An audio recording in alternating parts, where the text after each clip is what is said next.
4 o'clock. Okay. We have a lot to cover today, so I would like to call this meeting to order. 4 o'clock. Okay, did you do the board roll? Absolutely. Roll call. Supervisor Wilhoit. Here. Trustee Bowman is absent. Trustee Zegler. Here. Trustee Sands. Here. Trustee Glass is absent. I am here. Clerk Finnenberger. Superintendent DePaul. Here.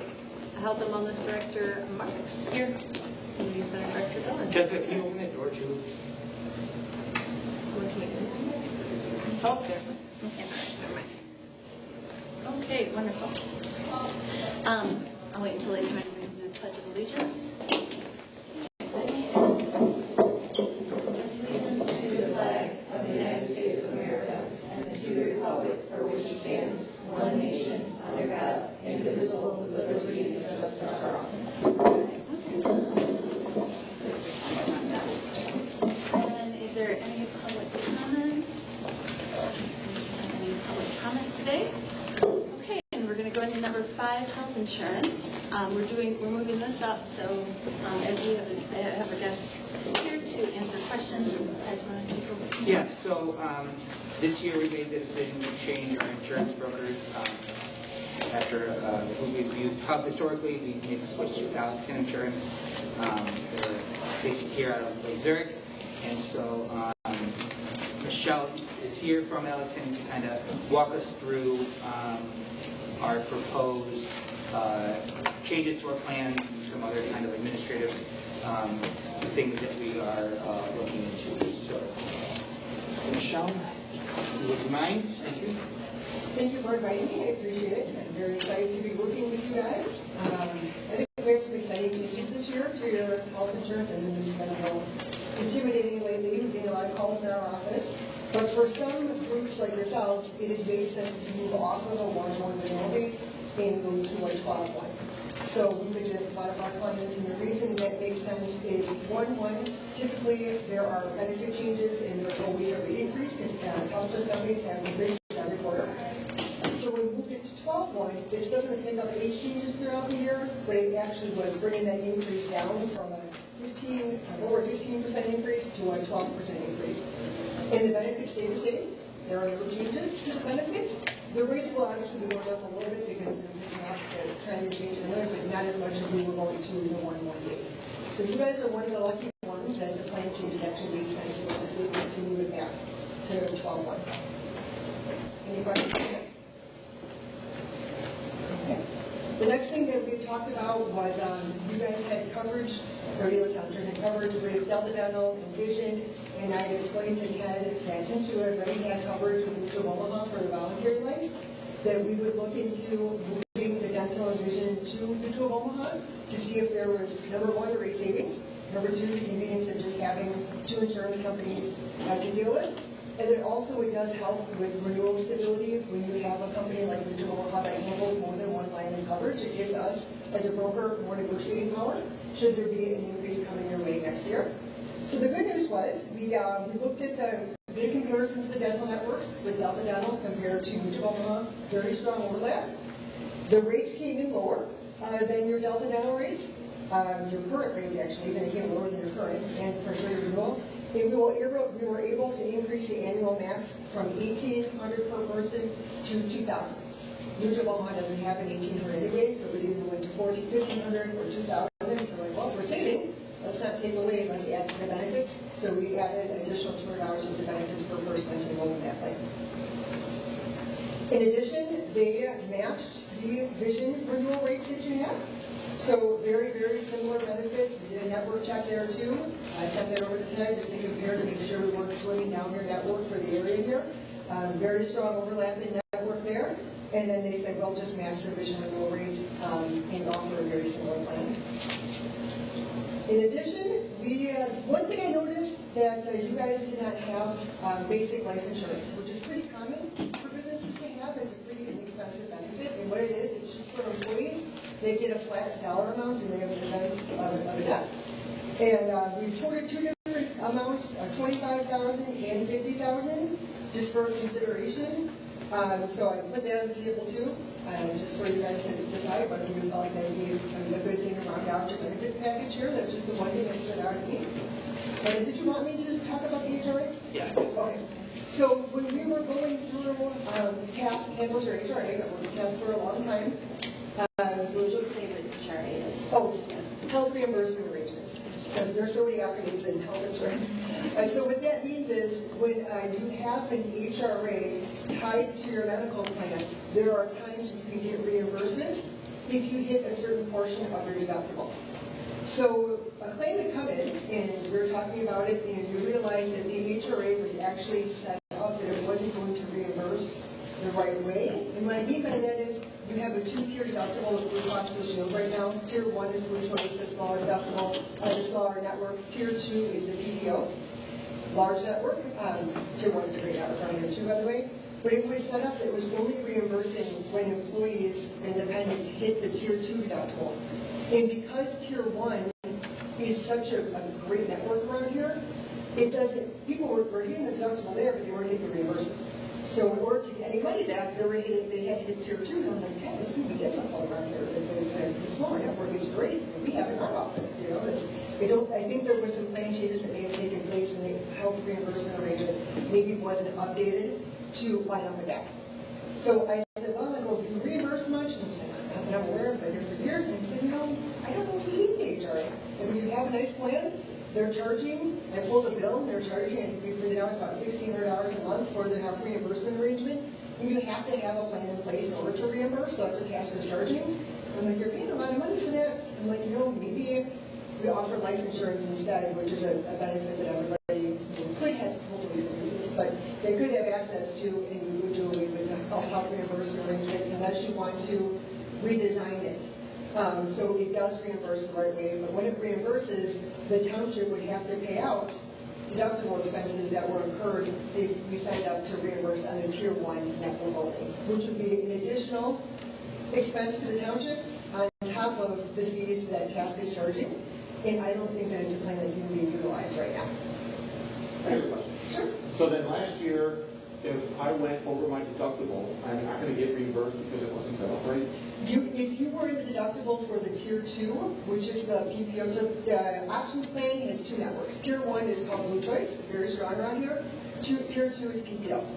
So if you were in Tier 1, it wasn't structured that it would say, once you hit deductible, that would reimburse for Tier 1. It was Tier 2 only. So unless someone was in that network, then it wasn't going to pay out. Do we have an HSA, health savings account? We talked about that too. So health savings account, you would have to have an underlying health plan that qualifies to have a health savings account tied to it. Okay. Those plans are, there's one quick point on those plans, to have a plan that everything goes towards the deductible and the out-of-pocket. There are no office visit co-pays, there are no prescription drug cards. So there are, it's a very different type of plan. It does work for some, but with education, just make sure someone knows that they need to be enrolled in that. And then you can have the option to open up an HSA if you have the underlying health plan. We do offer flex spending account. An FSA, yes. Okay. One of the other many acronyms that we were trying to... But that's different than an HRA. I'd never heard of an HRA, so... Different than an HRA or an HSA. So it's, that's where you can handle like PPO. So an HRA was, if I'm hearing you correctly, is kind of an additional benefit for employees so that when they're using their health insurance and they've had enough expenses to qualify, they're getting a little bit back. And it was costing the township $17.50 a year to offer that. Do we know how many people? Did we do any analysis to say, like, yes, 5%? It's less than that. I mean, we've paid out less than $500 cumulative on an annual basis. So we would pay at $500 if that's what we paid, plus $17.50, so that's what it was costing us. Correct. So we would basically be using that and potentially redeploying those dollars toward giving the life insurance. Right. Thanks. If we were going to redeploy those dollars, do we think that employees would prefer like it be rerouted into the life insurance, or would they prefer just like a salary increase? $1,700 along 55 people isn't that much. Good idea, but yeah, it really will not be that much. Do we know what percentage of our employees are taking advantage of the voluntary life insurance plan that's offered? That's also not, I mean, it's two. No. That's, we have a few, but it's not the majority. Okay. So this is kind of a nice to have that automatically people have the opportunity to get $25,000 coverage for themselves. You're talking about Yeah, the the new proposed one, plan. yes. Correct, yes, Okay. exactly, yes. So it'd just be standard, that everybody would get that. Correct.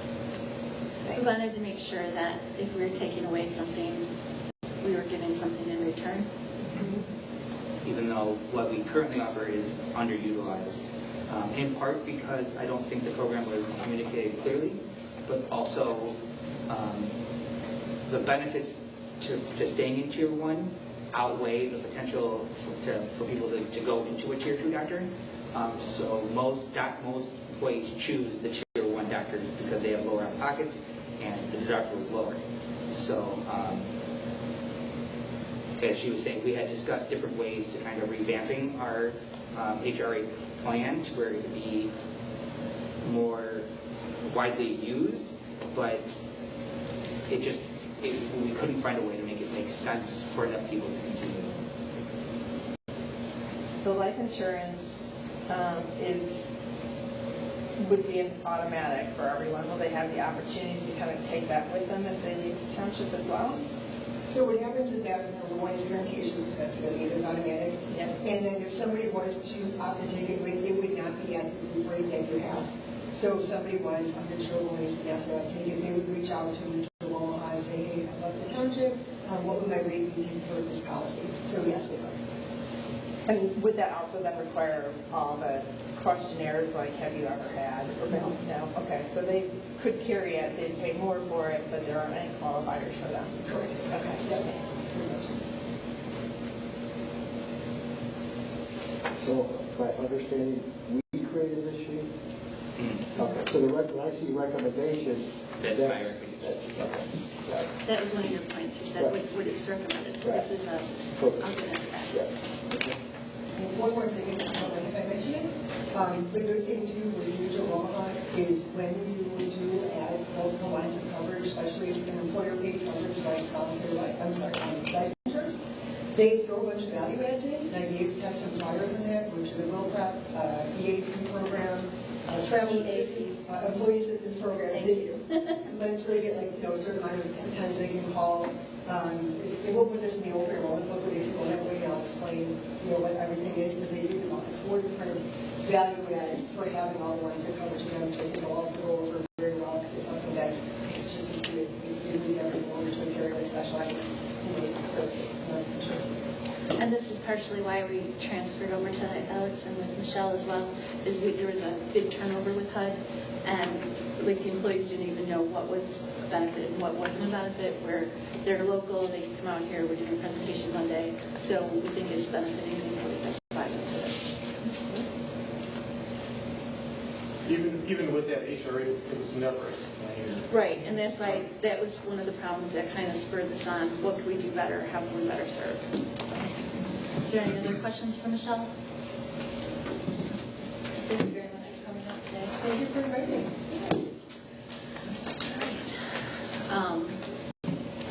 So do you want to go over this yet? I guess then the next step for us is. If I ever take a look on this data. Oh yeah, no, you are. Okay. Thank you. No, I appreciate it. Okay, no problem. Are we comfortable moving forward with what I'm recommending, or not? Coupled with these employee benefit, whatever changes that we're talking about that affect health insurance, is that encompassed in here? So adopt those changes, Into the handbook? significant other coming in and all that stuff. That's our premium won't change. No. Correct. Okay. Yeah, we checked that out. So if I could just add on. So in the past few board meetings, I've kind of felt that we hadn't been answering all the questions, and I sort of felt, oh, I should have known that, I should have known that. So we worked together to do a list of, Susan started it with her great reasons why we needed, new programming there. There was always some questions, so now everyone who is going to be getting a new piece of equipment, anyone who is spending money, we have a list of questions to answer. Is it replaceable? Is it fixable? And so we all are trying to answer questions and have a summary for the board, for other employees, and for the residents in general. In questions, why are you buying a new truck? Well, these are the reasons. It's just more transparent, so people see the reason why we're doing it. I have just a quick question. Is it okay if when we submit things, if it's not applicable, that we can just skip it? Oh yeah, this Right, is no, not for everything. Okay, perfect. It's just for large things, and if it's for a large purchase, I'll probably flag and go, could just do a summary page on the top, but not for, computer printers. Her question was if there is something which is doing a review sheet, Right. but there is one specific question instead of writing not applicable. Oh, yeah, just just delete the question. Yeah, absolutely. Yeah, you don't have to write not applicable. Got it. That's okay. It's just to get us thinking of questions that we've been hearing at past board meetings that we kind of didn't have the answers for. Right, we knew them, but we just didn't have them with us. So it's just being more prepared to serve and to let people know. Okay. Anything else we want to discuss for health insurance? Mariana. So any other questions?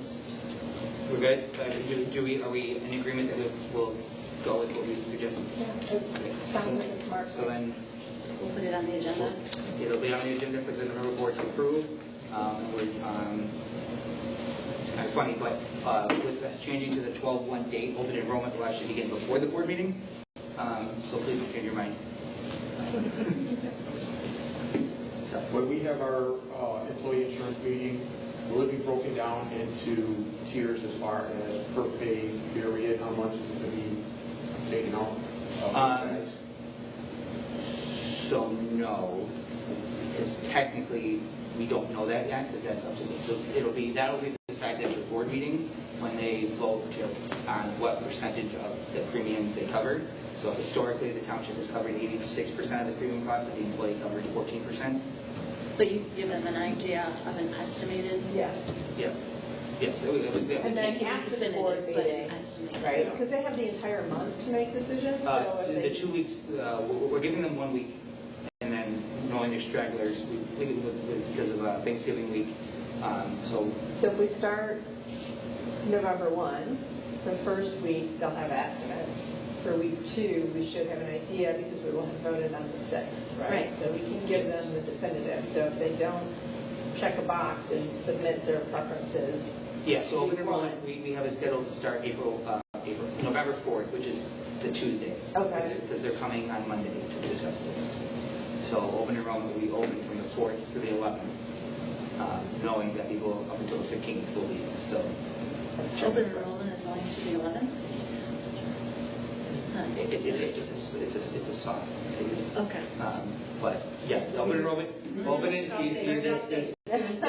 exactly. Yeah. Okay. Yeah.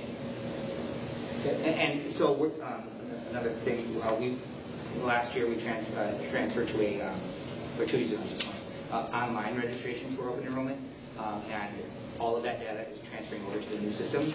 So it will, for those who have been here, it will literally just be checking the box that yes, they want to continue. So we're not expecting much in terms of in changes. So it should be a relatively smooth and easy process. Trustee Chance had a question. Sorry. So I think we're addressing open insurance benefits to part-time employees who work 30 hours or more per week. Now, our definition of a full-time employee with this new plan is 30 hours a week. Correct. In order to be in the plan, you have to work 30 hours more a week. Correct. And there is no current employee who works between 30 and 35. So we're not catching a sea of new employees It doesn't affect to make that change. And it's public.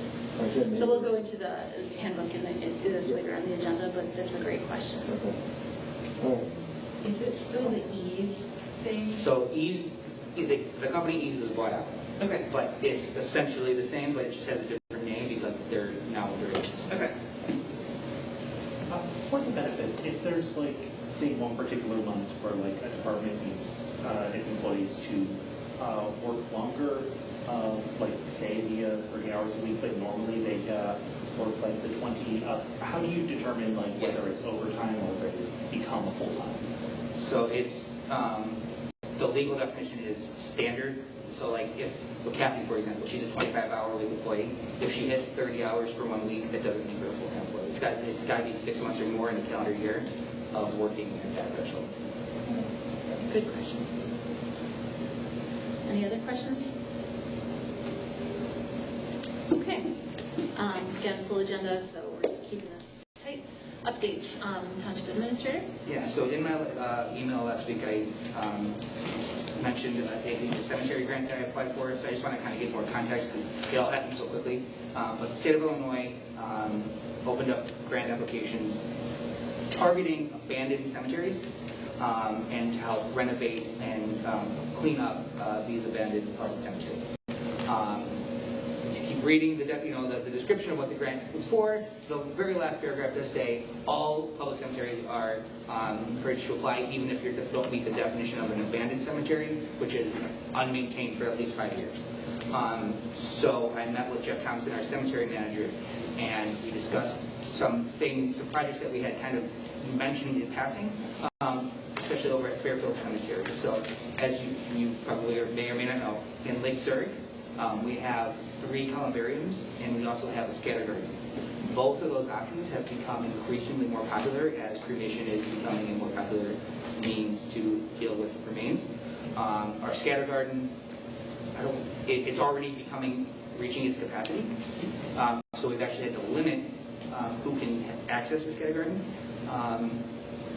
So what we had discussed, since Fairfield is already at capacity, was to, as I mentioned in my email, create a new scatter garden and 64 new columbarium niches. So we got a quote from the cemetery property services manager. The services. There we go. Thank you, Jessica. Who we work with on a regular basis when it comes to digging up the plots when funerals are happening and other things. So they gave us the quote, and then so we applied for that. The quote to do this project is $30,000. So, and the grant would cover $20,000. So even though it's not technically what it's targeting, I did reach as a part of my grant application process. I always reach out to the administrator just to kind of let them know that we're applying and smooth them up a little bit. I was told that it was strongly encouraged that I apply. And literally 3 minutes ago, I got an email that invited me to a webinar. So I don't know if we were awarded it or not, but that can't be a bad thing. So. And it's not something we're making the decision to do until we know we have the grant. Correct. Yeah, exactly. Yeah, just grant came up. The worst they can do is say no, and then now we have the quote if we want to consider doing this project on our own. But yeah, so we'll see. Okay, anything else? Yes. From the people who are administering the grant. Okay.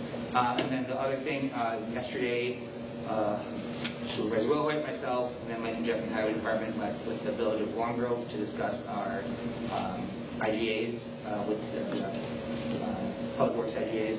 It was a great meeting. We kind of helped talk out some of the changes that we had made to our previous agreement. So we are looking to have them sign their agreement at their next board meeting. So it was very productive. So I think Mike and Jeff and we worked for it. That's the last one we were waiting for? No, we currently have Killdeer and Tip Park. We are waiting now also for North Barrington because they heard that we were talking with Long Grove still, so they didn't want to sign what we signed. Well, he was also on a 3-week and then there was also, his wife had recently retired, so they went on a 3-week cruise. So Mr. Lebedo is now back in office, and so that will also be on the next board meeting. So by the end of the month, by the end of November, we'll have. I'll be attending the board meeting. They'll be discussing it in case there's any further questions. And I'm going to try to meet with some of the trustees prior to the meeting to hash out any questions that they might have. Yeah, that's all I got. Okay. 9, like I said, we changed the reporting a little bit. Just wanted to briefly thank the highway department. When you walk past here, we finally have the emergency exit sidewalk done. Did a great job on that. Also at the base of the building, these are things that you don't see that really help with the longevity of the building. There was some siding styrofoam coming away from the wall that would damage the building, and they came and fixed that. Already installed some gutter guards. Again, this is all maintenance stuff that's probably too minute for you, but just snow work on the building to keep it going so we don't have to pay for repairs. When you look at the finances for the next board meeting, there will be a grant check for Lake Zurich Baseball. They lost the first check that they could not find, and it was not cash, so we reissued their grant check. Just wanted to let you know in case you saw that and it stuck out to you. We are struggling with getting some of the reports from the structural engineer, Virgilio and Associates, about facade repairs that were done on July 8th in the Historical Museum, which was done on September 8th. We have received some, so I sent a very strongly worded email this afternoon to get those. We have received some possible drawings for the stairway that this back exit of the town hall that we'll be discussing at the highway meeting next week.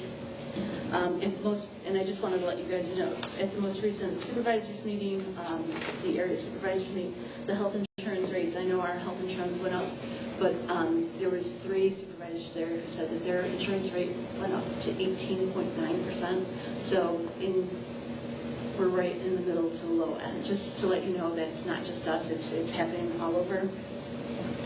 And I have no updates, but I did want to say that in the fire district world, some of their fire insurance rates have gone up 40, which is like, so yeah, 18 is like, oh, so much higher. But I have no other reports. Trustee Glass, do you have anything? Okay. Trustee Sampson? I have a couple. I guess I concentrate over the community center.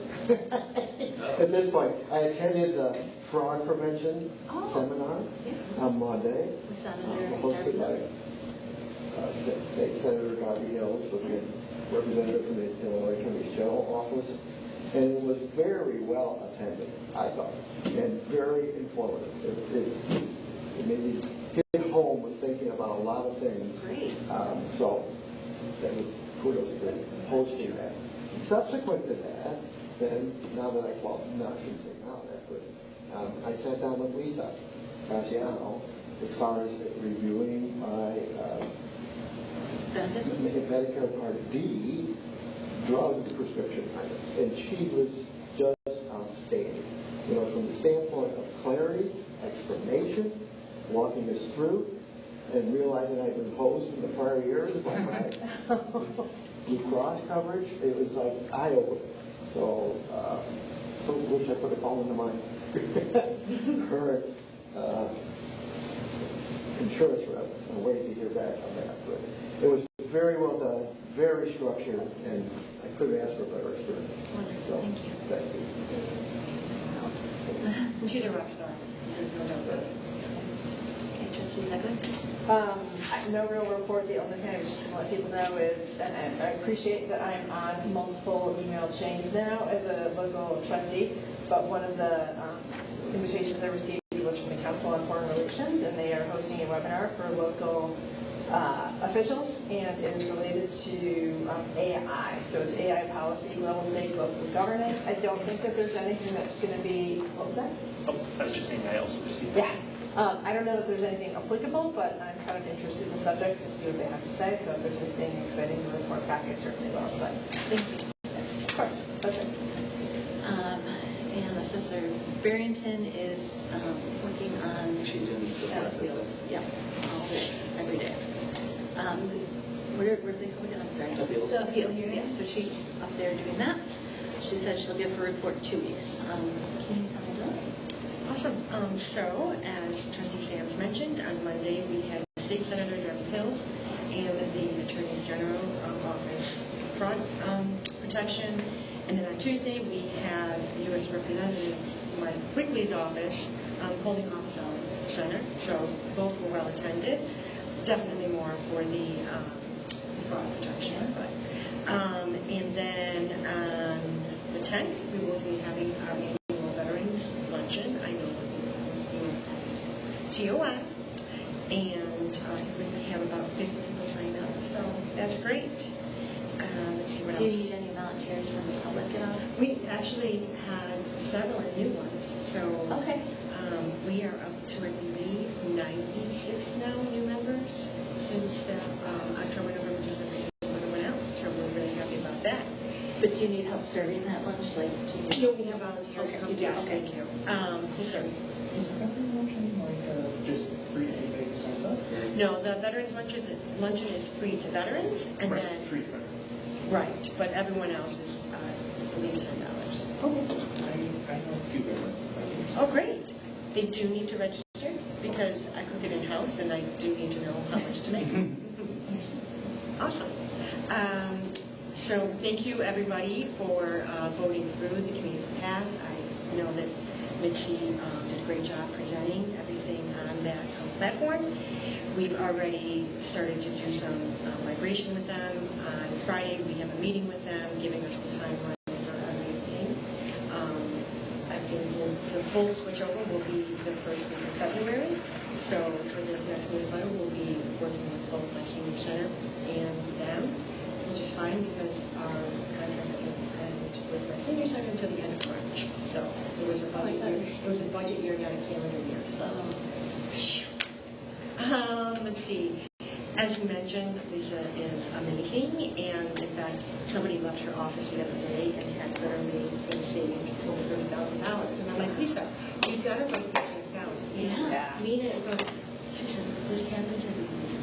That's great. Let's keep a... I know, and I get it. Like, if you could see her desk while you... She said 8,000. Yeah. It's insane, just her scheduling, and so I don't want to tax something else. I know. I'm working on it. And actually, with this new software, that will help. So, and the fact that Lena is now taking the records on her own, so we're really happy about that as well. Do we keep those records that someone could actually go back and say, here's the 25 people we've met with so far, and here's what we did? I don't know to tell you the truth. Yeah, no, she logs like how much she saves everybody. I just, as they walk past my office from hers, I hear you talking to each other. Yeah. Well, there's definitely, they wouldn't be logging right attorneys. We would give specific. Yeah. Let's see. Yeah, I think that's about all I have. Oh, generator. Ha! Generator Friday. Woo-hoo. I'll be really happy to be done with this. So the new generator gets, ComEd shuts down our power on Friday, and the new generator goes live. And so there will not be anybody at the center from 9 to 1. We'll be back there at 1, especially if I'm hanging out. Charcuterie and wine for our virtual wine tasting on Friday night. So at this point, it looks like we'll be able to have the school program, which has all of 4 children attending this Friday, so I think we'll be okay.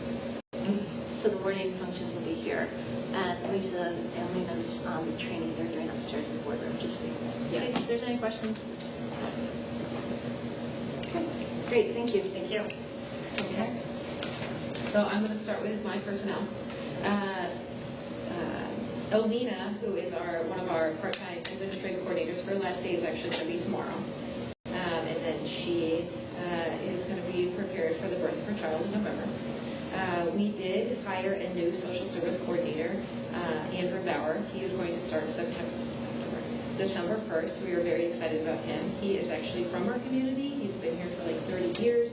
He's a retired pastor, so he knows a lot of connections and stuff, so we're pretty excited about him. We are actively interviewing for the office manager. We have a couple more next week. We are hoping to fill that position by mid-December. Those for office manager? Yes. So we have some really good candidates so far, so I'm pretty excited about all of them. And then we participated in the trunk or treat with the Killdeer Police Department in the village of Killdeer. That was was very successful. That happened on Saturday. Betsy attended as I was unable, and that was good. Tomorrow we have our blood drive here from 10 to 2:30. I want to see everybody here. Tell them how Ready many to go. people you signed up so far. I have 15 people signed up so far, so that's good. The last one, we only had like 2, so that's big. Yeah. So that is good. So please come out if you can. They do accept walk-in. We have our Giving Tree registration is open until November 3rd. I would like to see more people sign up for it. I'm not really sure what happened this year. Last year we had a gaggle of people, and this year a handful. For receiving or giving? Receiving. I don't know. I have sent it out multiple times, and we've had calls about it. So I'm not sure what that's about. They'll come in last minute. Probably. They really need to have it by November 3rd because we do team up with a church in Wakanda, the Messiah Lutheran Church in Wakanda, and they take like 30. So we really want to keep that connection. We do have the Thanksgiving meals open. Registration is open until November 10th. So is the Yuletide meals are also open, so they can just sign up for both at the same time. We're still doing our social worker at the library. And then we are working with the Lake Zurich Police Department for Shop with the Cop, which will happen December 10th. I do have all these dates if you would like them. Okay. And then finally, we are doing a top New Year's Eve party that will take place December 30th from 10 to 12:30, and that's going to be for like ages 8 and under. So those are kind of the things that we have going on right now. So yeah. So we got a lot of things. We did have to put a couple of things on the side, like the mobile dental clinic and the mobile medical clinic. We're kind of had to push that a little bit till next year because of all the things coming up. Yeah, that's it. It's a lot. It's a lot. It's good. Before I forget, actually, I already did forget. Could you please sign Jerry Kiwasa up for a Thanksgiving meal? He asked me to tell you he doesn't have a computer, so he can do it. Yes, and I did talk to him. That's great. Thank you. All right. Okay, I'm going to keep this short and quick. We've been really busy with the weather changing. We're trying to get everything done that we had planned. Unfortunately, I don't know, there's a couple projects we might not get to. There's a large ditching project in Kildare. That'll probably take 2 weeks to finish. I don't think we're going to get to that this year. We're actually doing a large patching project at North Barrington tomorrow. I think it's about 15 ton of asphalt, so it's rather large for us.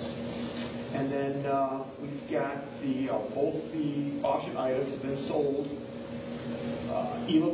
Ela number 1, the old bus, sold for a whopping $5,025. And the old landscaping trailer sold for $1,990. So we should be seeing those checks pretty soon. With the road resurfacing project complete in Forest Lake, we went out and installed the gravel shoulders where they were needed instead of having the contractors do it, thinking that we're going to be able to save some money, which we did by doing it ourselves.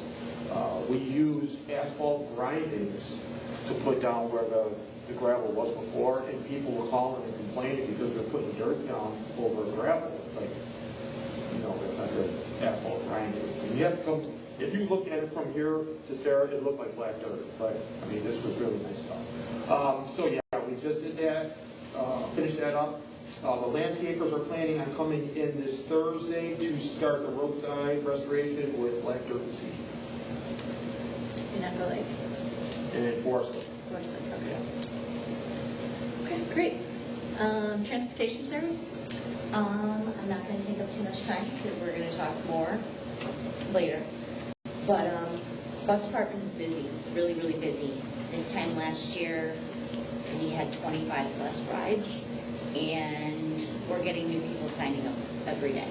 So, it's going really well. I know you're on a lot of people call, and I think they just call to talk to each other. We tell a lot of people about your service, Yeah. and they're like, we didn't know. I'm like, I know. So we had a lot of new people sign up, so I'm really excited about it. Anything else? No? Okay. Historical Society Museum, I don't have an update from them. Cemetery, just a quick update. JT is going to be putting the flags up on veterans' graves on Saturday, November 8th, and keeping them up for a week. And we're working with some volunteers on placing wreaths on the graves for the holiday season following week. Bought some new wreaths. They got a really good deal on them, and so they just need fluffing. And some residents volunteered to help us do that and put them on things. And it's just in the community, letting people know that we take care of cemeteries too. So if anybody's interested, we have a cemetery meeting, JT and us, next Wednesday at 4 o'clock. It's in your list of all our upcoming meetings. Really quick, I just gave everyone a list of the upcoming meetings because there are so many. We're going to be talking budget stuff at these meetings too. You are not required to come, but I thought especially for Kelly and for Robert that it might be interesting to see what kind of budget things they're going to be asking for at their meetings. What date? I think it's 4. The cemetery. Oh, okay. Well, yeah. Well, Jessica has it. Sorry, we'll get back to you on that one. Okay, so topics for discussion. This is what I think is probably going to take up some time. So topic A is proposed handbook changes. Todd, would you take us through this? Yeah, so at the last COW, we had made some preliminary changes to the handbook, so we're just finalizing those proposed changes so then we can vote on it at the next board meeting. So as you can see, the text that was in blue in the handout was already, essentially agreed to. The change to red we're taking out, and then the highlighted is kind of what we left up in the air. In terms of the one thing that was still kind of undecided was the opening up the insurance benefits to the supervisor and the clerk. I have not yet heard back from our lawyers in terms of it would have to wait. The eligible would have to wait until the next election. I believe that that's the case, but I don't know that for sure. So even if we put it in the handbook now, it wouldn't be eligible until the next election, unless they say otherwise. Because the supervisor or the clerk would pay for it 100% out of their pocket, wouldn't count as a benefit. That's good to be questions. Yeah, absolutely. So, you want to go through the items, or do you want to open it up just for? All right. Well, how would you prefer? Do you want to go through, or do you want to just list questions and answers? I'm just happy with your summary. Same thing, whatever your recommendation is, right? Unless you feel it necessary to go item by item. Yeah, perfect. Okay, so we won't go through. Were there any outstanding? Can I ask a question? Yeah. About I'm going to go to the work from home. And it just says with prior department head and township supervisor. So if one of my employees would need to do that, do I need to confirm with Ted, or is it with department head or township? Department administrator or township supervisor. So Ted's out of town, you just run it by me. So it's always through Ted. I mean, but not if I want to do it, if one of my employees. So this should be Or okay. Just double check. So like I don't need to approve. I'm sorry. Okay. It's like Betsy would work. Good. Okay. Great. Just double check it. Yep. Great. Okay. So I'm just going to run through some of the questions I asked Ted today just to confirm it. So on the first page, employment classification, 35 hours to 30 hours. That was recommended by the attorneys in Blue Cross Blue Shield. Just so you know, because I said where did we get that number from? In case the public, I'm just answering questions that the public might have too. Have to fix the word there. The under benefits and other compensation, eligible beneficiaries including spouse, children, domestic partner. We are going to add an addendum to that because we're going to define what a domestic partner is with what we said is the year proven. We just don't want someone coming in. Yeah, or subject to insurance, whatever insurance criteria. Yeah, exactly. Yeah. So it's per the Blue Cross requirements. Okay. So we're just adding that clarification on that, just so it's set in writing. Quick question, the section that talks right above it that talks about the 86% of the insurance premium, just a typo, it just needs to say, and the employee is responsible for the rating. And we should, that should probably just come out in general. That's not part of the handbook? Yeah, exactly. That doesn't need to be in. Okay. Been thinking about it further. Yeah, that doesn't need to be in a handbook. It's a policy that you guys can change on the annual basis without necessarily making this change. So we're going to remove that signature by this. Okay, so the next section is about the supervisor and clerk. I don't think either one of us are interested in this, but just to have as compensation package going forward for whoever might be in these roles in the future. How do you feel about it? If they joined in on it on 100% on their own payment, I think it's fine, but I don't want to, it's not just my decision. Just kind of, what do you feel about? Well, my thought process, as I expressed, there's a compensation element to that. Right? If you didn't have insurance, you'd be paying, going out in the marketplace to get it, $1,000. If you come here to get it, right, and it drops to $700 in our plan, you're benefiting $300 a month, whatever it is. Sure. So that's why my point was, as far as elected officials, right, it's part of, if that we're going to go that route, then there's compensation involved with it, and it should be disclosed, at the front end. Yeah. To do it after the fact, as I expressed the last meeting, I don't think that's right. Well, So, and then the other side of this, though, now, what are the part-time employees, are we putting them in? They're going to be eligible if they pay for it, or no? That's, because they're not going to be 30 hours. So yeah. Where are you? but work 30, yeah, who are not otherwise, but work 30 hours or less per week. Are we still in supervisor and clerk? No.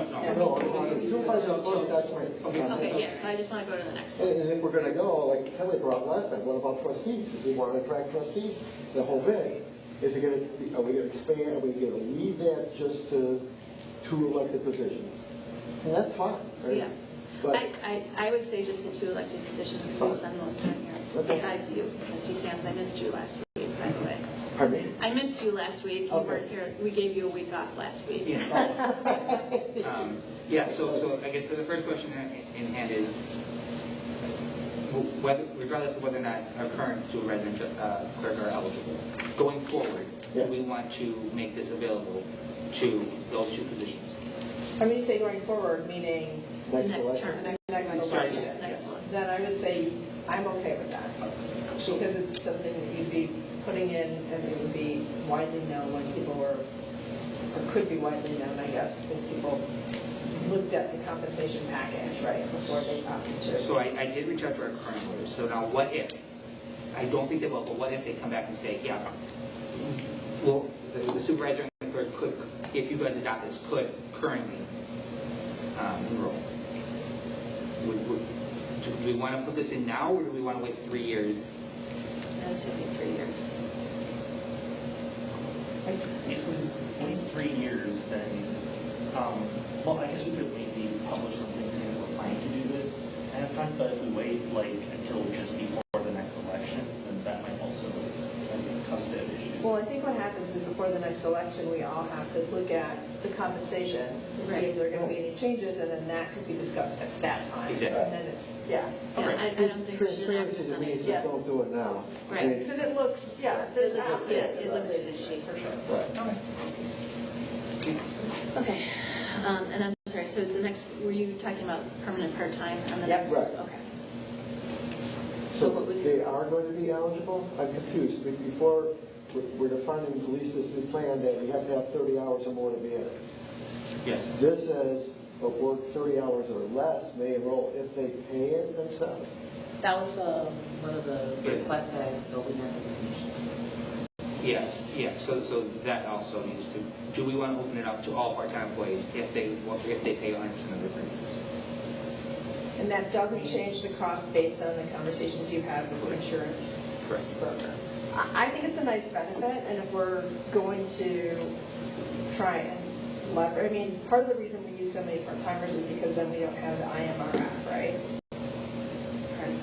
The IMR for me, that's yes, Okay. but that's to be just frank. The real reason, the bigger benefit is not having their insurance. But if they're paying 100% of the premiums, then that versus like full-timers where the township covers 86% of it. Yeah. If we open it up to part-timers, but they're expected to pay 100%, then there's no added cost to the township. I'm okay with that. Is the township going to be responsible for co-pays for that? No. I think it's a nice benefit, and it's not costing the township anything. And I was Better than the exchange, for sure. How do you feel about that? Well, I think financially, if they know they have to pay 100% of it, it's not going to be, oh, this is great, I'm going to take it, right? So there's a cost to them, as long as we're not supplementing that cost. Absolutely. There's no higher cost for us. It's a benefit, but there's no. And it's still, like I said, versus going out in the private marketplace, Yeah. this is here, they're better off here. So, I wonder and if it doesn't affect our premium, Right. right?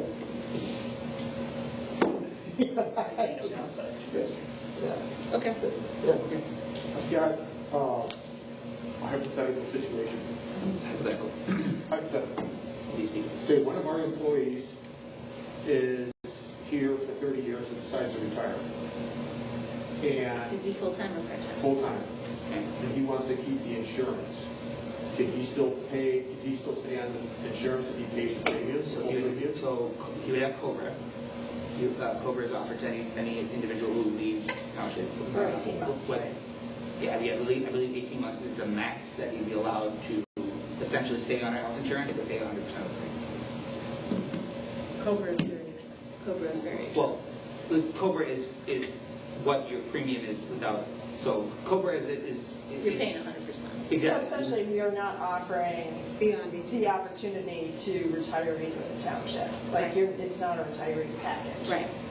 No, it would be an individual decision to take into COBRA. Yeah, okay. So if he's here 30 years and decides to retire, he will pay 100% of his insurance for up to 18 months. I mean, if somebody's here for 6 months and they leave, they could pay their COBRA premiums for up to 18 months. Okay, anything else on that? Okay, so just to clarify, we're now offering, we're including the part-timers in our. D, complimentary time, Compensatory. compensatory. Thank you. We should just have those, it should be compensatory time on those instead of complimentary time. Personal data, it's just self-explanatory.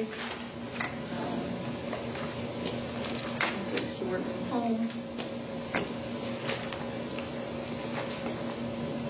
Assessor employee policies are a little bit different.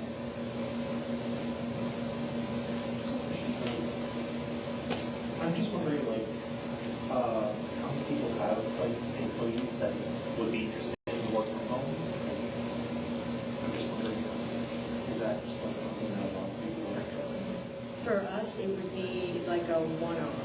Well, not a one-off, but like a very occasional. So say, Jim has a sick child. Jimmy has a sick child. He can work from home. There is plenty he can do. Obviously, for us, he's more valuable in person because we're front-facing. But I'm all for him working from home with a sick child because, like I said, we've always got things to do on that. Yeah, I don't envision any employee being like a work from home 3 days a week type thing, but it would be these one-offs or something like that versus like negotiated into the hiring method that they work from home certain days. We won't have those positions available, but it's available in case something you need to take care of at home. Yeah, right. We'll be here. Yeah, right. Those were my questions and things I just want to clarify. Myself, anybody have anything else on that? So, what do we have in the country? Yeah, whatever you want. Assessor, are we talking the hours of work and compensation? Somewhere in numeral 20? Yes, sir. The last sentence, employees who are absent from work for 3 consecutive workdays without notifying their supervisor will be considered to voluntarily resign. Yeah. Do we check with the attorney on that? That's yes. That's okay? Yes. As long as it's in the policy? No? I think that's fairly somewhat standard. Is it? Like, Yeah. That is calling, right. you're just Yeah, not. if you no call, no show for 3 days, yeah. You're done. Yeah. It's okay. I mean, obviously, it says you will be considered to resign, but I'm assuming that this is also, there's some potentially I don't know, Leo and I are both in a car accident, someone may not decide. Absolutely. Or you're in Jamaica and you can't have, Yeah, no phone there's a for, hurricane. Yeah. And that's in our section too, that's in section 6. Yeah, I saw it. Hours of Yeah. work compensation. And again, these are the main rules, but there are, flexibility. This is just having it so we know. If you don't find me 3 days. Does anyone have any other comments on the handbook? I've got one more, I'm sorry. Sure. Full-time employees, the 30 hours or more, to be considered a full-time employee, does that include all full-time benefits, vacation, schedule, as a full-time employee would get? Yeah, exactly. Right. One more thing. In the talk about the holidays, there's a mention that if somebody calls in the day before and or after a holiday, they aren't entitled to holiday pay. Does that just mean that they aren't entitled to like the extra holiday pay, or are they just not entitled to like any paid leave at all for that day as well? It's not extra holiday pay. If you're, you go ahead. So just to clarify, and sure I can answer your question. So if somebody Doesn't work on Veterans. doesn't work on Veterans Day, and then yes, they would lose their Veterans Day. Okay, because the office is closed and they're getting paid. Okay. But if they don't, no show, no call the next day, they won't be eligible for either day's pay. Okay. That makes sense. But like if they arrange something like ahead of time with their supervisor, it would be okay? Yeah. Okay, cool. Okay, any other changes to, any other discussion? Thank you, that wasn't as bad as. Yeah, thank you for taking the time and reading through it. The town hall agreement. No. Yeah, so we, with our previous law firm, we spoke about creating a more formalized process in terms of who can and cannot use our public spaces. And so these just kind of, versus just having handshake agreements and kind of this is the way things always been done, just kind of formalizing our process to help protect the township. So, yeah. There's a grammatical, or an error there. Yeah, there's.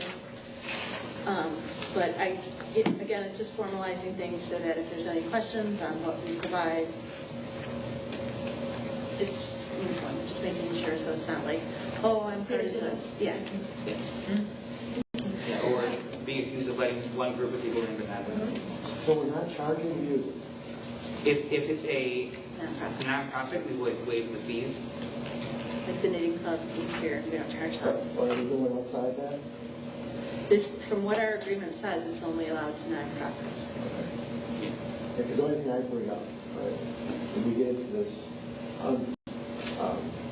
what's the word like, unrelated business, meaning we start charging for the use of this to have whatever that a resident wants to do on a recurring basis, or a company comes in, we're getting revenue that now is outside of our tax purview. So, in theory, you have to file a tax return. It's over $1,000, right? You have to file a tax return, the whole bit. So it could become, you can allocate costs against it, but if you get into a regular, repeated pattern of renting out a portion of this building, that's outside our purview as a public body. Right. So, this would help us with like families who want to have birthday parties. Correct. Things like that. And we're not anticipating. No, we're not doing that. Okay. But like Elzang used to meet here, and there's other networking groups that might meet here. They're nonprofits, they can meet here. But this will help us say, no, we can't have your graduation party here in this way. Do we, to Doug's point then, does the meeting space agreement where we've got an actual or a fee of line item, does it need to come off? Good point. That's why I come in and take a list of fees. Yeah. And as you were talking about that, we can. Okay. Thank you. And then my other, You guys. I was just going to say, are we, now that if we approve this and we have it in place, is this something that we would share and have the Lake County bound by when they want to use the space for early election voting and election day? I guess it's only election day, right? This coming election, Yeah. the only election. Yep. March. Well, Currently, I mean, so we could be an early voting site. In the future. And so, But presuming we're going to have Lake County then fill it out, right? Like this would be applicable to all groups and it would be including other governmental entities, including Lake County. Okay. Looks like the, so it mentions like you can't use it for political purposes. Would like the early voting site fall under that? no. So this is like, a candidate, like having a political You can rally. have like Democrats here, the Independents here, the Republicans here, anyone like that. What about like sort of political adjacent things, like say like a gun violence prevention, like? Yeah, so that's the type of thing that we're actually actively trying to avoid. So we don't want to have, a group like that come in and then the opposing side be like, well, you let them come in, so no. So that's what we're trying to prevent with this contract. Okay. And also that will help us with if we change meeting dates or board meetings next year. Instead of being Thursdays to Wednesdays. Okay, any other discussion on so the meeting agreement will be cleaned up with the notes that you give and included in the board packet on the board meeting on November 6th. Thank you for your I point. have a quick question. If somebody was like, we want to donate, $50 or something like that to use the space, would that just be like a donation? Would that be something separate? That would probably be our 501c3, right? I don't know. Well, it would depend on what type of event was trying to be used. Because it's like if AA likes to donate. They like to pay for the. well, yeah. So there part are of the program. Yeah, right. That they pay for the space. Are they doing that today? No? Yes. There. Not, We do, like, occasionally people will come into the lending closet and be like, here's $100, to donate. I mean, we pass that up the chain, and it goes into. It's not as if we have a fee structure out there saying. Right. Yes, but they are saying, I said, this is not necessary. And they said, no, for us, it is. Yeah. So because they would qualify as an organization that could use the space, if they wanted to volunteer, that's fine. But like if a political party said, we'll donate $100 if you let us use it, right, then our action would still be no. Okay. Would it be helpful if we have like those kinds of donations, like either on separate line item and the budget for revenue? yes, we are working on 501c3. We have a donation line. Yeah, we actually are. We have we already have. Okay, so we will have that live streaming work during the table. Yeah, so this is much more involved than I anticipated. So So building use agreement is going to be on the agenda for the next meeting? Yes. Okay. so we're going to have the table, the live streaming. It's a thing. So we're still working on it. Okay, so now we're on townhouse cameras. So after the summary page, the first photo is kind of how our current security cameras are laid out here at Town Hall. You can see the first one has a great view of a tree. The second one, which is supposed to face the front door, has a really terrible angle of it. And then the two on the back side of the front side. So we spoke to both two vendors, one local, and then additionally we reached out to the same company who manages or who provided the camera for the boardroom. And their quote was astronomically higher, and the Verkada, the one who did the boardroom, was astronomically higher, and it's going to get higher as they're increasing their parts by 10% and their licensing by another 15% Annually. And so we had both vendors out. We did a walk around, and the new setup will kind of true up the angles that we currently have, and then add cameras on both sides of the building. So we get one facing the football field, which is currently not covered, and then the side parking lot over here where the accessory staff typically parks also is a block. Primarily for security. That, yes, and also just the setup that we like. These cameras are only viewable on a small screen in the file room, and to change that, we would have to like do some IT stuff that would be cost prohibitive. It just might as well just get new cameras. But we keep the feed, is what you're talking. It's not just a live feed, it's actually like recorded, so Yeah, exactly. over the Right, weekend exactly. something So, happened, and exactly. it's visible, we have that. Right. And is it the same camera company? Are we also looking at just making sure we're aligned with, do we have cameras on the pickleball courts and over by the pavilion? Yeah, so Verkada has our boardroom camera and our pickleball court camera. That's already established. So those would be one grouping. Okay. And then Sonic would have our town hall building cameras. So there would be two different logins, but the way that they have it set up, it would be viewable immediately, like on my screen in my office, on Lori's screen in her office, or anywhere. They have an app. So if Lori gets a security call because somebody broke in, we can just pull up the camera, and see that Jessica came because she forgot her laptop.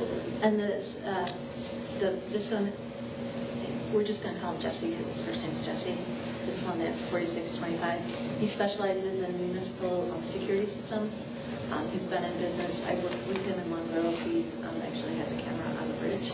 So the village uses it for that. So he is familiar. The other company is as well, but you're talking $20,000 versus $4,600. And potentially we could, when does the contract with Verkada end? So if we wanted to consolidate and go with one vendor and give that to Jesse, could we potentially save money when that closes and then they're all on the same? So we don't have a we have a service agreement. Okay. The license expires in it's either December or January. So if we were interested in consolidating, we could have Jesse replace that one. And the We just bought that. Yeah, we just bought that one last year. Okay. So are we considering replacing all 4 of these cameras? Yeah. So these cameras, yeah, it would be a replacement of all of them, but we're also going to change the locations. So we're not looking at a tree and the side, like it will be more centralized so we can get people spacing as they actually walk into the building versus their Is it still going to be 4 cameras, or are we? No, so it'll be It's total on 6. Yeah, it's on the next page. Sorry. The only thing, because we're going into budget and what have you, is there a benefit to us consolidating all of our cameras? I mean, if you need to, right, we don't have to replace them just because we're replacing Right, these. but or just the service itself, meaning we would end the service contract with the current company and switch over to the same unit. I don't know that we pay, but I don't think you pay them anything at this point. Basically, we purchased it, it's done. Yes, So we have the exactly. cameras, Right. we have Exactly. So anything else? Just the whole thing is just let's get more bids on one. I know we work with the company. I know it's under the 30,000, but let's see who. And like I said, I've worked with him in the past, and there will be problems. There will always be problems, but just we check references as well. So and then, again, we did the sheet in the front to let you know replacement pricing, things like that. Well, I didn't do it. We did. So. Priscilla? What's the difference between the warranty on parts and installation?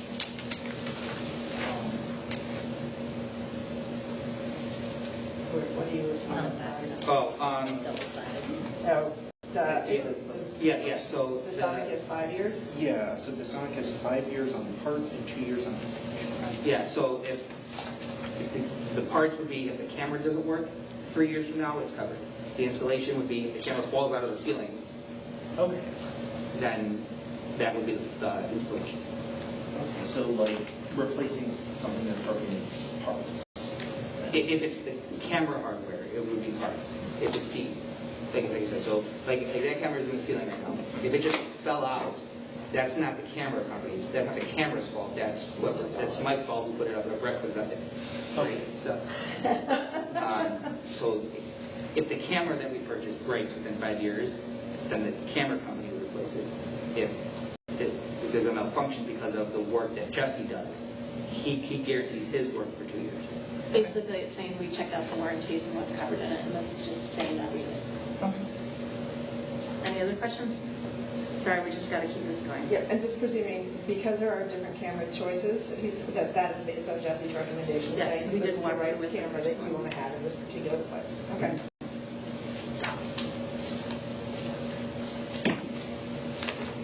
Okay, so that will be on the, do you have any additional questions, Notepad, and they'll be on the November board meeting as well. Purchasing a new John Deere weed mower. Again, a nice summary sheet on the front on why we chose it, why it's being replaced. Okay.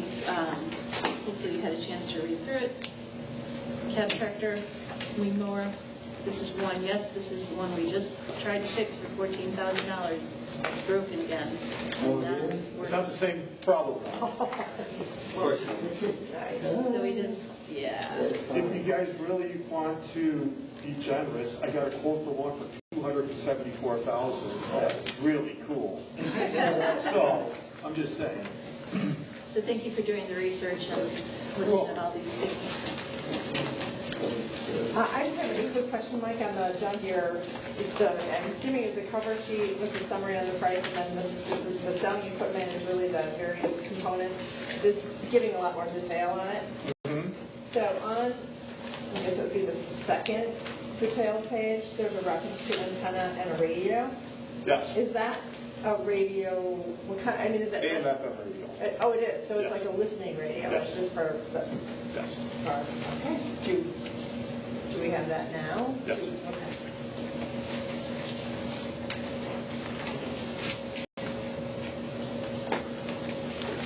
And John Deere was used, and if you read the cover sheet, it's used in Lake County as well, so there's a recommendation there. And things, checked out the warranty as well. We did not get the price for the extended warranty. We are still waiting to hear back from them for it. There was a section in the third page for the repair plan proposal. But like I said, we haven't heard back from them yet. So. Any other questions? Thank you for preparing this. You're welcome. Okay, let's see. F is purchasing body for truck number 4. Michael again. This was also budgeted for, with our budget this year. We already purchased the chassis for it, and it's already down at Sauber.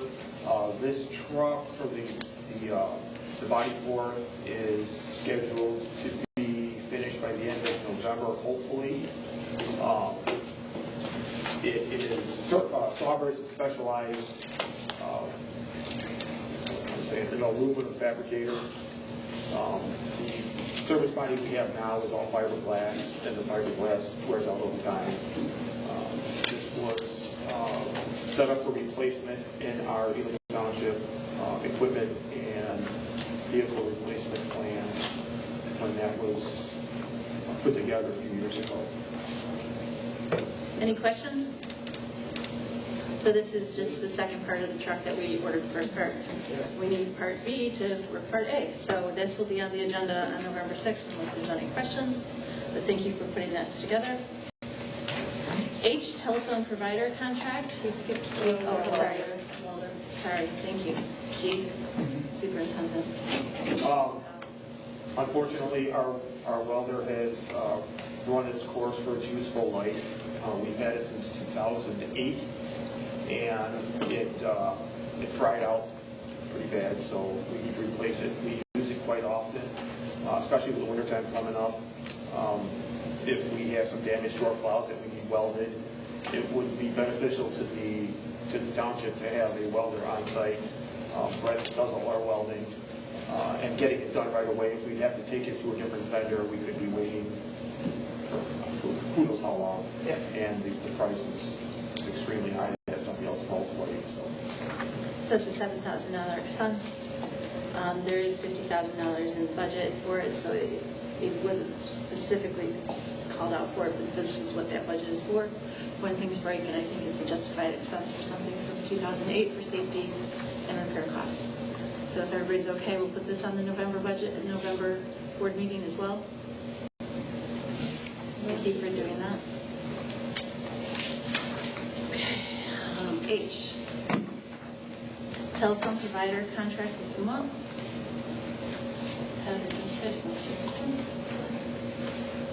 So we have a current service agreement with Access One, which is set to expire in December. The phones that we currently have are not user-friendly, and there's areas for improvement. And so we reached out to a couple of vendors, got some quotes, and then we met with them, and from our conversations and the pricing that we received, this is the company that we are recommending to go with.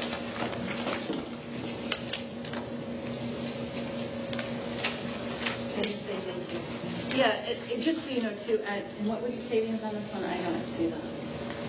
I didn't include that, unfortunately, but I know it was $800 at least. A month. Yeah. That's what we pay, or that's the Savings. That's the savings.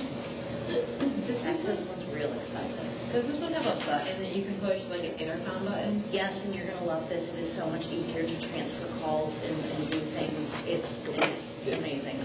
Would you know if they have an intercom button? On the phone. On the model. So we use this at the office I work in Palatine, and so Jessica's coming out there on Monday just so I can show her the features and how it works. So I have experience with it. I wasn't the only decision maker in this. It's cost, and again, I'm familiar with the system. It's easy to work. It's all voice over. And one of the questions that Trustee Bowman always asks is, if you sign up for a longer warranty, do you get a better rate? What they do is if you lock in at $17.95 per user, you are in that rate, and they will not raise you. And they're giving us all the phones for free, except for the cordless phones. And the side. And the sidekicks, yeah. But What's the sidekick? Sidecar. It's for a few people that will have all the biggest CDs on the phone. Gotcha. And transfer it. It's mainly for people who receive most of the phone calls during the day. Do we have a need for, do they offer, are we looking at like a spider for, I think they're called spiders, right? Like if you're doing a conference call? We didn't do that because we don't really. Okay, that's fine. I just thought I would ask. Yeah, good question. What about their customer service? Besides the thing for us, one of the biggest nightmares. Yeah, so I told her that we had some concerns when we did the crossover at my company when the internet went out, and I said I went to Twitter because no one was answering anything, just to see what's going on. And that had been a year ago. She said she'd give us her number to take care of it as well. Any company you're going to have some problems, and there are going to be some hiccups. It's not going to be perfect. But she said it's worked out. She gave us numbers that we can use in the future, and I do have a little bit of experience with it already, so I think I could kind of iron out because I've been at my company for it. So what I like is that if you're not in the office, like I'm not in the office full time, it will send you an email once you get a voicemail, and it will script it out. So that's wonderful because I'm not here all the time, and you call in, and it's tired, or if you're traveling, you want to see if someone called and left you a message, anyone.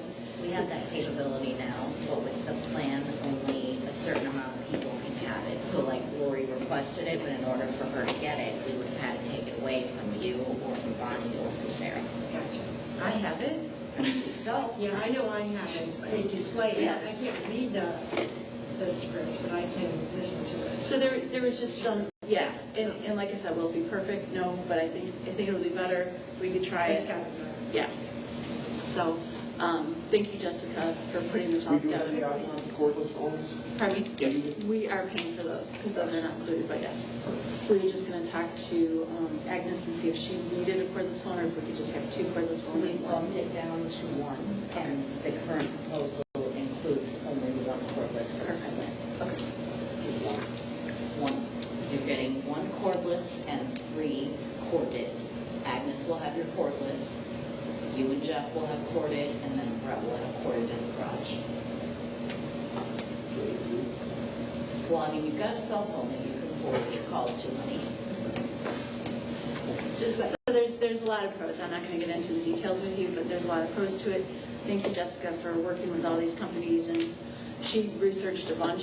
These were just the top 3, and this is what we had decided on. So with your approval, I'd like to put this on the board meeting for November as well. It'll be a savings of thousands of dollars for us for next year. I'm sorry? She wanted us to sign the contract before October. I think she was going to get a bonus, but can't do it without the board. Well, we have access one through the end of the year. End of the year. Yeah. So, and this will give us time to have both. So that will be on the November board contract. If you have any additional questions, please email Ted.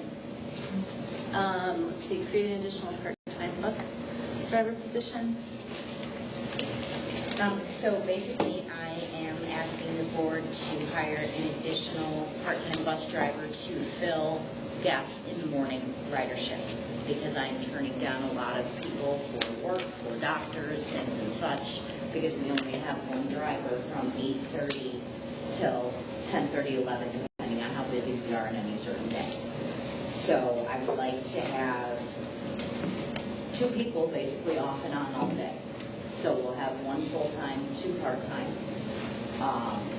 That will open up a lot for us, for our residents, and I want to be able to do that as opposed to constantly saying no.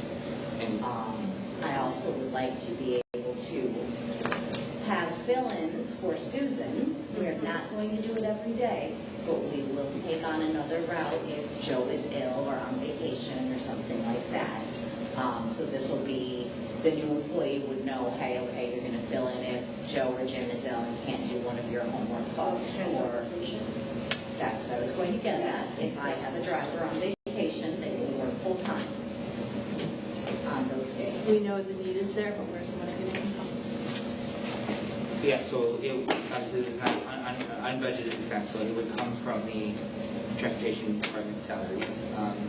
We can budget for it for next year, but there's a need now for the drivers, so we'd like to move before the year is over. So we would just continue to take it from there. How much will that put us over, though? I mean, are we going to go into the negative with budgeting? Well, it depends how quickly we get the position filled. I don't know how many people are looking to be a fill-in bus driver. Best case and worst case scenario. I don't have the exact specific dollars, but I can't imagine we would exceed the funding. But even if we did, it's all in the When you say exceed the funding, exceed our budget line item, because we have availability in the line. yes. As a part-time worker, we don't pay benefits. And when they don't work, they don't get paid. So there's money there because they're retiring and they're enjoying their time. I just want to make sure we're not going into negative this month. So I'm proposing 4 hours a day, so 8:30 to 12:30 for this new individual. And then, again, as needed for fill-in purposes. So, just to be, sorry, I just want to be really clear here. So we have someone who's full-time. We do. They have 1 bus. We have a second bus. We have someone who's part-time now, and they work. Ken works about 10:30 to 3. Okay. He is off after homework club, So, because both my current drivers also do a homework club route. For us? For us, in addition to Little City. Okay. So because we've got these school routes, it again takes away from our residents, and I'm trying to take them back. So we have a vehicle, so you could have... I have a bus. We have 2 buses that sit at the community center, and they're only used And then you for... open up 8:30 to 10:30 potentially as well, is what you're saying, in the morning. Okay. Yep. Thank you. Any other questions? Okay, so this will be on the board November 6th meeting as well. Jake, dissolving the Enid Township Cemetery Board.